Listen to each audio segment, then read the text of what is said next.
timeless stories, and legendary characters. Welcome to another episode of Talking Movies.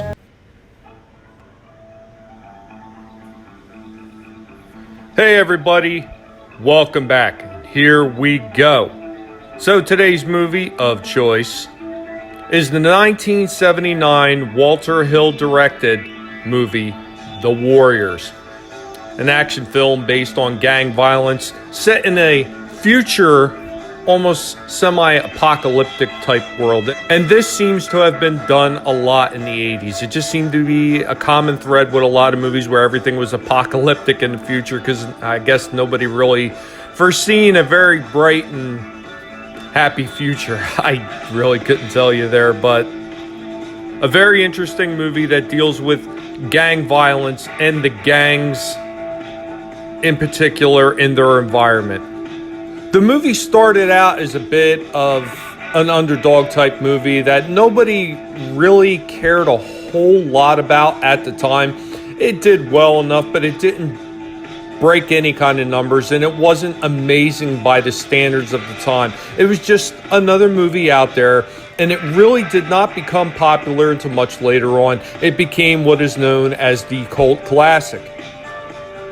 Lots of movies started off this way, especially with the type of reviewers that you had at the time. Many of them, they just did not like these type of movies, and they would never give them really good scores. And you know, at the time, everybody paid attention to what the critics said, because, you know, everybody just thought that these critics knew best. And now we know much different, because we see the type of shill media critics that are out there who they give free passes to go see these films, and they will say whatever their lord and masters want them to say. Right, Rotten Tomatoes, right on. So the story of the Warriors actually started with Sol Urich's 1965 novel of the same name, and he based that Xenophon's Anabasis. Now, Anabasis was made approximately 370 BC. It was written by the Greek professional soldier Xenophon. Now, the book was written in 7 tomes, and in translation, Anabasis is the March of 10,000, and also known as the March Up Country. It was a Greek tale of a soldier on his way to war. And Sol Urich adopted this idea when he wrote The Warriors, this time a gang instead of soldiers, who find themselves behind enemy lines. So in the original story, what was much different is the type of characters that you had seen in the book. So for instance, the Warriors, they were not the Warriors in the original book. They were called the Coney Island Dominators, and they were predominantly black and Hispanic. They wore blue paisley polo shirts, monkey jackets, which are basically old sailors' jackets. They wore tight black chinos, ankle boots, and high-crowned, narrow-brimmed straw hats with the Mercedes-Benz hood emblem attached. Now, I mean, if you could picture that look, I've included a picture of the jacket, obviously, and the Mercedes-Benz emblem of the time. It's a very strange look, to say the least. And every single gang in there, in his book, they're different names. Even the character of Cyrus was Ishmael or something, and it wasn't exactly the same character. When they adopted this and made this into a movie, they immensely changed the characterization of not only of all the characters, but they changed a lot of the story too. This was a completely different remake of the original book.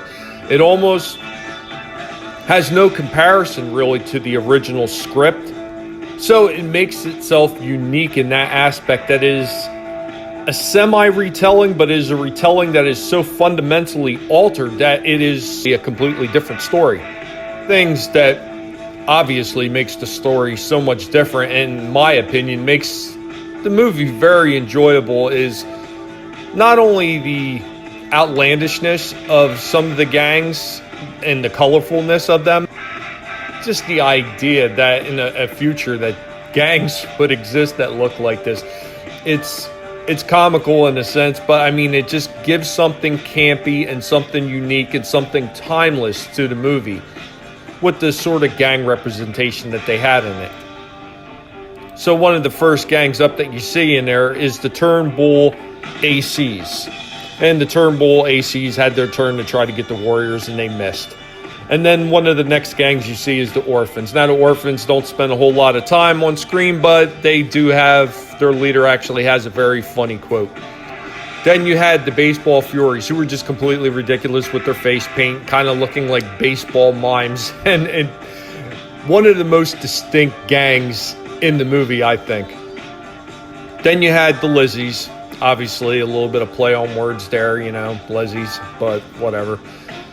And then you had the Punks, just a normal, everyday, run-of-the-mill roller skating gang.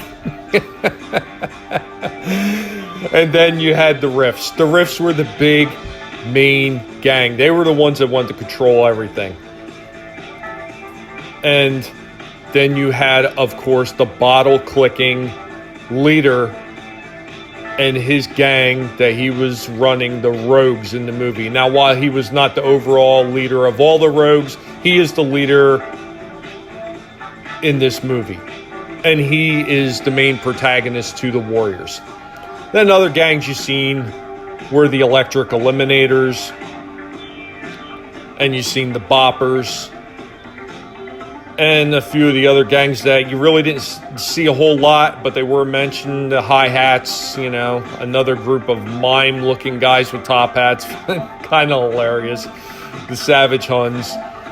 And there were many other gangs, and they really weren't so much named in the movie, or maybe they were named and you never really seen, like, you know, Jones Street Boys, Inland Raiders. I mean, they mentioned a few gangs, but you don't really see a whole lot of all the different gangs that were in the movie. But there were a lot of gangs that they just didn't touch on all their names, and they kind of just glossed over many of them. And a few of the people that were in the movie who later went on to other movies and other fame, they were kind of downplayed. Their roles were small in this movie, so a lot of people didn't know who they were. They might not even realize that they were in this movie. One of those was Sonny Lanham. Now, Sonny Lanham played police officer number 3, and you may remember him as Billy, or the Indian soldier in Predator. He also played Billy Bear 48 Hours. So he was in there, and you also had Steve James, Baseball Fury number 8. Now, Steve James, you may or may not remember him from American Ninja, and he was also in Delta Force. And of course, you had characters in this movie that stood out way beyond the book, who brought different dimensions to the characters, and not so much always believability, but a rather type of excitement, or something that was actually interesting to watch them on screen. Because the way the book was written, it was very bland. It was very street level, like real gang type thing of the time, which in today's standards may seem very boring. And it was just not overly interesting to read through some of it. And it is what it is. It's a product of the times, and sometimes the product of the times does not always translate well when it moves ahead in time. So Roger Hill as Cyrus, he's another one of those characters who, he did not have a lot of screen time, but his presence in that movie is felt. Because who cannot say they don't remember his iconic line in that movie? It is heard everywhere. So after Cyrus is killed, Edward Sewer, who plays Masai, takes over as leader of the Riffs. And of course, after receiving bad information from David Patrick Kelly, who plays Luther, who is leading the Rogues, who are basically the Warriors' foils throughout the movie. They are the antagonists to the Warriors. They are their main rivals. Who else was in this movie that's somebody? Well, some people may or may not remember Robert Townsend. He was a baseball fury as well. You may remember Robert Townsend from Meteor Man. Then again, maybe you might not.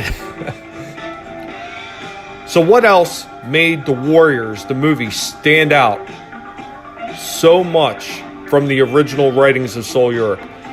It was the characters. The characters are what make this movie. The characters are unique. The characters are entertaining. The characters are enthralling. So the leader of the Warriors, Dorsey Wright, who plays Cleon, Michael Beck, who plays Swan, Warlord, James Remar plays Ajax, who's a bit of the doofus muscle in the movie, Brian Tyler, who plays Snow, David Harris, who plays Cochise, who is one of the toughest of the Warriors, Tom McKitterick, who plays Cowboy, Terry Mikos, who plays Vermin, Marcelina Sanchez, who plays Rembrandt, who is a bit of the artist and the younger kid on the team, so he may not be the strongest, but he's paying attention to what's going on when the other guys are not. He also appears to be the smartest because he's the only one that seems to be able to come close to reading the subway maps, which is kind of funny. Another member of the gang was Thomas G. Waits, who played Fox. Now, Thomas G. Waits, who played Fox, was actually uncredited. Last but not least, we have Deborah Van Valkenburg, who plays Mercy. So their story starts off with Cleon explaining to the gang that there's a big meeting, that this guy Cyrus, who runs the largest gang, has called a meeting of all the gangs, 9 representatives from each gang, no weapons, to show up at Van Cortlandt Park and meet with him because he has a message for all of them, a way to unite the gangs. His vision is to take over because there are so many gang members that they outnumber the police and that they can control everything.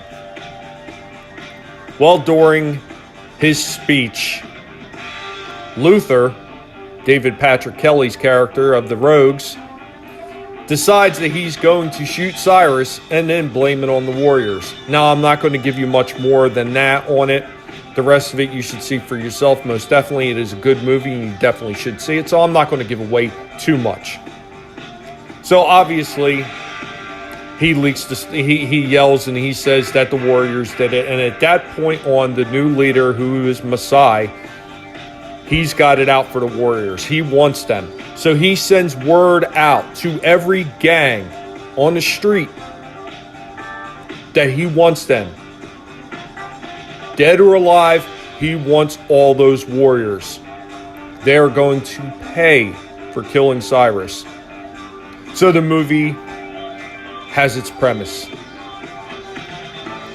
The guys we are watching, they are on the run. They are trying to get home. And at the initial stages, they have no clue what's going on other than they know there was a big cop raid at this meeting and that they think that they are on the run only from cops. And other gangs start coming after them. Some of the fights are pretty cool. The interactions with the characters are what makes this movie. I really do believe this is one of the better movies out there from the 80s timeline, and there's so many good movies. I mean, I did my review on Escape from New York, another great movie, and I'm going to do more, and a lot of them are going to be, yes, the going to be dusting off those old movies and taking a look and talking about them, because I think a lot of these old movies, they need more attention. They're so much better than the garbage that's out there today. They just can't make stories like this anymore. I mean, they can't even take an original concept and make it halfway palatable. They take everything and they destroy it and they smash it into the ground, and they say, well, look what we gave you. Isn't this great? And I got to tell you, no. I refuse your refuse. I will not watch it. It is trash. And it belongs in a dumpster and set on fire. I will not go see it. But this is a good movie. I really believe it's worth your time to go check it out. Anyway, guys, that's all I got to say about this movie. If you haven't seen it, please go out there and watch it. It's definitely worth your time. I will catch you all next time. Later, y'all.